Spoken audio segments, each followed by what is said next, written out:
Yo, what's up mga kaibigan? Na di na tayo magkwentuhan. Pag-usapan natin ang pahayag ni Anthony Edwards matapos ang Game 2 loss kontra sa Lakers. Ayon sa 3-time All-Star ay tila ba bawat pagkakataon na makakahawak siya ng bola ay agad na nililipat ng Lakers ang kanilang depensa from man-to-man to zone defense. At bilang offensive player ay nakakalito nga daw ito minsan. Confusing nga daw ito mga kaibigan. Well, ang defensive style na ito ay madalas gamitin ni Coach Erik Spoelstra at ng Miami Heat tuwing playoffs at nakita natin na in-incorporate ito ni JJ Redick sa Game 2 bilang isang adjustment. Ito na nga ang ginawa ng adjustment upang matiyak na kahit si Luka at Austin Reeves ang tao ni Ant-Man ay makakahelp agad ang iba at hindi magiging madali ang drive and kick offense ng Timberwolves na naging malaking dahilan sa kanilang panalo noong Game 1. Ganun pa man, asahan na gagawa ng adjustments din ng Timberwolves dito at nakita na nga natin na nakagawa sila ng adjustment dito considering na much better performance na ang pinakita nila sa second half.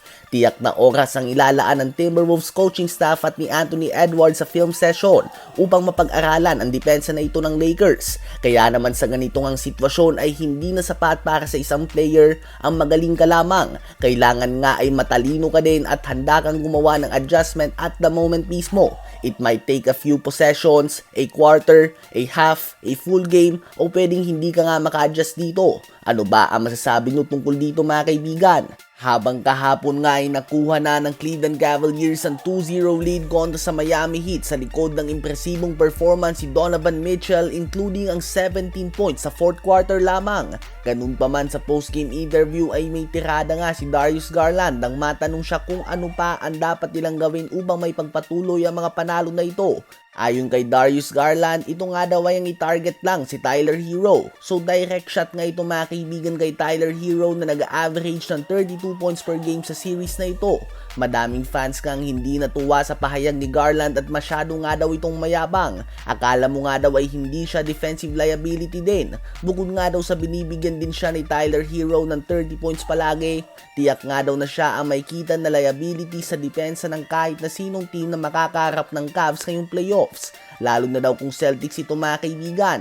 Sa ngayon ay 2-0 ito in favor of Cavs. Subalit hindi nga ito nagiging madali na series para sa Cleveland Cavaliers tulad ng 1-8 matchup sa Western Conference kung saan ang OKC Thunder ay plus 70 na nga mga kaibigan sa first 2 games. Sa palagay nyo ba ay makakabawi ang Miami Heat sa kanilang home court o walis din ang aabutin nito sa Cavs? Isama na din natin sa update na ito na pinangalanan si Jalen Bronson bilang Clutch Player of the Year ngayong season sa NBA matapos na manguna sa clutch points and field goals per game. Second in total points mga kaibigan and free throws and third in assists naman. Siya nga ang unang Eastern Conference player na nanalo ng award na ito. Ang ibang mga nanalong award na ito the previous seasons ay sila Stephen Curry at De'Aaron Fox. Ano ba ang masasabi nyo tungkol dito?